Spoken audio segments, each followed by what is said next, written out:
100% perfection. I couldn't live with anything lower.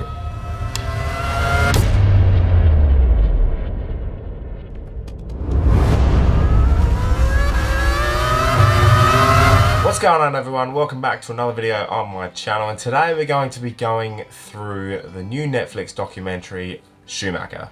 Michael Schumacher's life story told in a Netflix documentary put forward by his family as a little tribute to himself and his racing career, him as a man of passion, a man of commitment and the hunger to win, and his passion for Formula One, but also the side of him that not many saw, which was the pure family man, had all the time in the world for his family and made sure that privacy was kept private.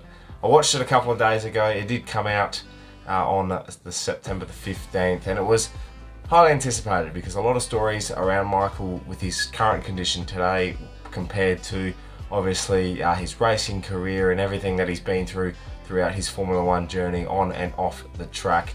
And we got to see a little bit of a glimpse into the side of him off the track and how he was, his party days with David Coulthard and the Bacardi and Coke stories. We saw him working tirelessly into the night to fix the Ferrari car that was a bit of trouble back in 1996, making sure that his dream challenge of getting Ferrari back into the top step was to become into fruition. And we also saw, the side of him as a family man with his son Mick, who's currently in Formula One at the moment racing for Haas. We saw his daughter Gina, we saw his wife Karina, his father, his brother Rolf and Ralph, and just everyone that was been a part of his story for the last 30 years. And it has been 30 years since his debut season in Formula One, where he famously made his debut at Spa in 1991 for the Jordan car, where he qualified 7th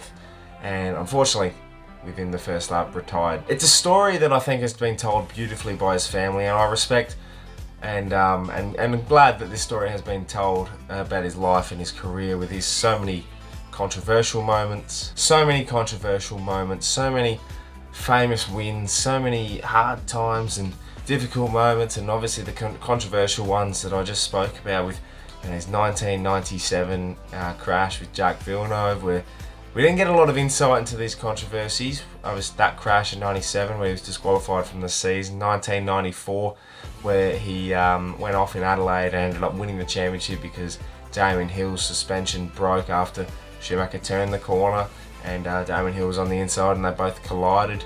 And then you just go through all the years of 2000 where his fight with Mika Häkkinen for the championship, and that famous race at Suzuka where he was crowned champion after a magnificent drive, and just the countless amounts. He's a 7-time world champion, and we got to see how driven he was, how committed he was. And there was a specific moment in the documentary that I found quite interesting, and that was when they mentioned his star sign, and his star sign's Capricorn, and how they don't apologise, they don't admit for mistakes. They think they're perfect, but they're chasing perfection, and that's a scary person. And Michael was that. He was scary in a sense that he was so driven and so committed to the cause of winning that he would do no matter what to get to that top step. Sometimes it overstepped the mark. He didn't believe when he overstepped the mark until proven otherwise.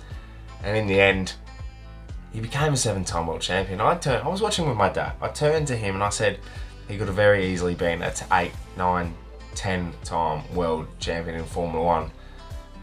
And then just that whole story of him triumphing in 2004, getting to 2006 and then retiring, and then obviously coming back in 2010 with Mercedes. And I never understood, obviously being a huge Michael Schumacher fan, I never really understood why he came back. And always looking on the surface level of it, you always thought he came back because he still wanted to prove something or he wanted more, when in fact he came back because he had lost that desire, wanted to find something in his life that would drive him, and he had that passion still.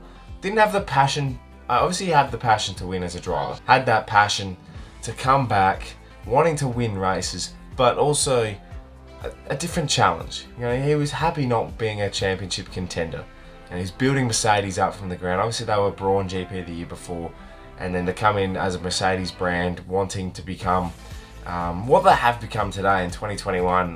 You know, countless amount of championships now, constructors, Lewis Hamilton, Nico Rosberg winning championships, and you know, he built that. He was a part of that building process, and he doesn't get enough credit for it.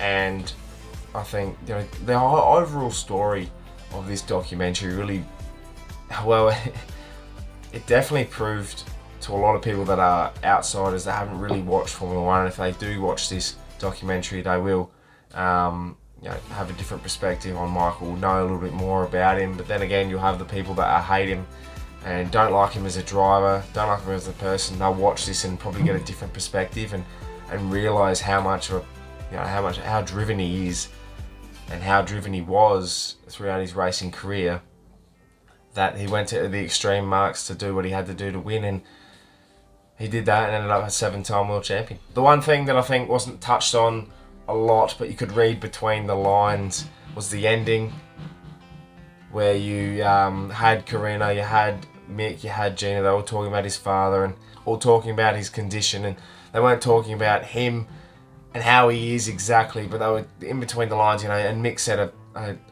summed it up where he basically said that Mick said basically he would give up everything he has right now to talk with his dad about motorsport and just talk with him, have a conversation with him normally. And then, you know, you can read between the lines that he's not in a talkative condition. He's aware of where he is. He knows what he's doing, but he's restricted. And Karina said it perfectly as well. He's here, but he's different. Overall, it was a great watch. It was an emotional watch, and being a huge Schumacher fan, it definitely brought some tears to my eyes and definitely brought back all the emotion, especially seeing the winning in Suzuka of 2000, winning that first championship for Ferrari. And what a career, what a man, and I'm so glad he's one of my heroes, and I'm so thankful they made this documentary because it just gave me even more of an insight into the person he was and brought back a lot of memories and a lot of feels, and nostalgia was there, him racing for Ferrari. And I'm so glad that they decided to make this documentary. So well done to Netflix, well done to the Schumacher family, and I'm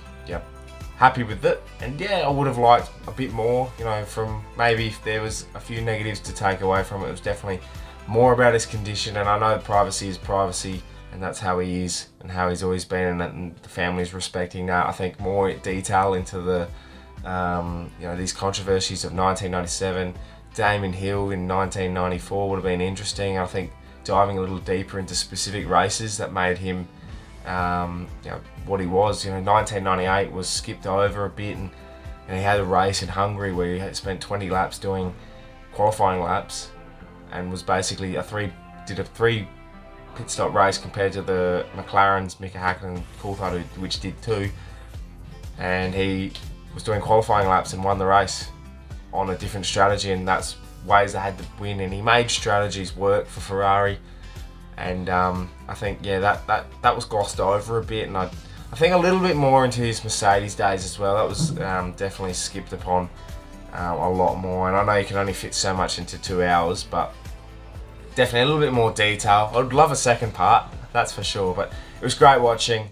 So once again, thank you to Netflix, and well done to the Schumacher family and everyone involved in it, because it was amazing to see and how much of an impact he's had on Formula One, and still how much of an impact he has today, regardless of his condition. Thank you so much for watching. I'm sorry there hasn't been many videos on this channel, but definitely be more to come across the summer break and everything. So make sure you subscribe to the channel, and also check out A Less Is More podcast as well. And Mike's On too is another podcast I've been doing with Johnny Perini and Riley Carpenter on the Hills Radio. So check that out as well. And thank you so much for watching, and I'll see you next time.